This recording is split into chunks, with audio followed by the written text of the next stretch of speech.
we only go as far as our ability to adapt. Meaning, our lives aren't shaped by the plans we make.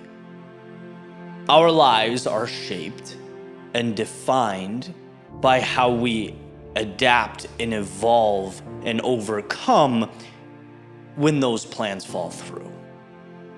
And you might hear that and think, well, that's a pessimistic take. Well, let me tell you something I've learned. Right? Over the years, I've seen again and again that a life worth living requires two things. It's the ability to dream far beyond what currently exists. And second, the ability to tie the implementation of that dreaming into something real and tangible and pragmatic. It is the head in the clouds and feet on the ground philosophy. Be dreaming, be stretching, but be real in the approach. See, life is both a beautiful opportunity and insanely challenging at times, right? It's the idea that two things can simultaneously be true at once. Anyone can make a plan. Anyone can come up with an idea. But how many of us are willing to get back up when that idea falls apart? How many of us keep trudging into the storm after a year or 2 years or 3 years of not quite getting that reality we're longing for? Of not experiencing that validation that we're craving? Are you one of those people that amidst that lack of validation can keep moving forward?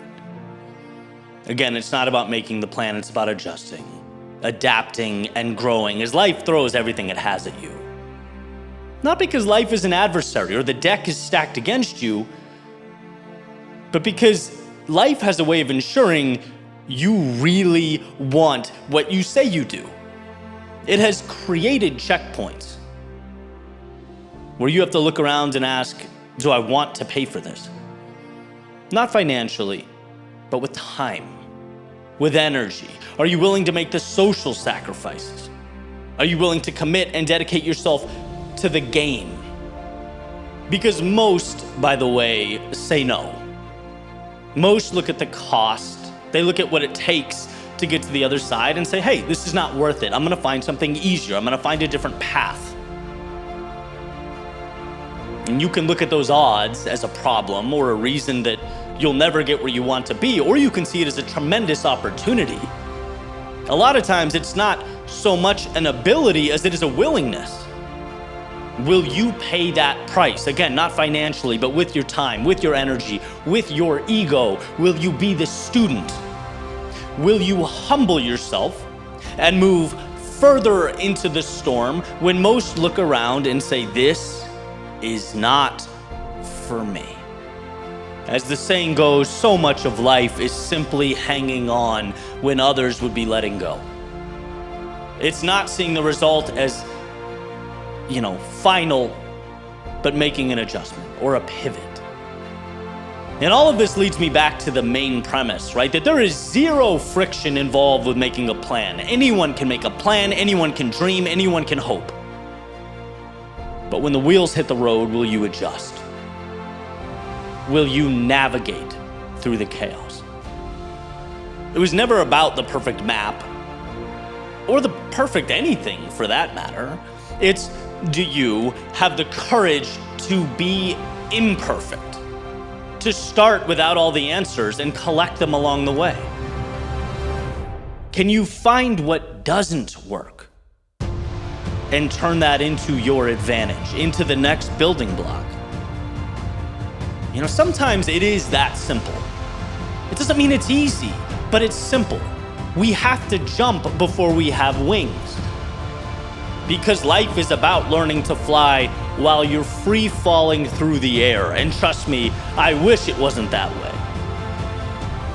But it is. So go. Step out into the world and be okay not knowing.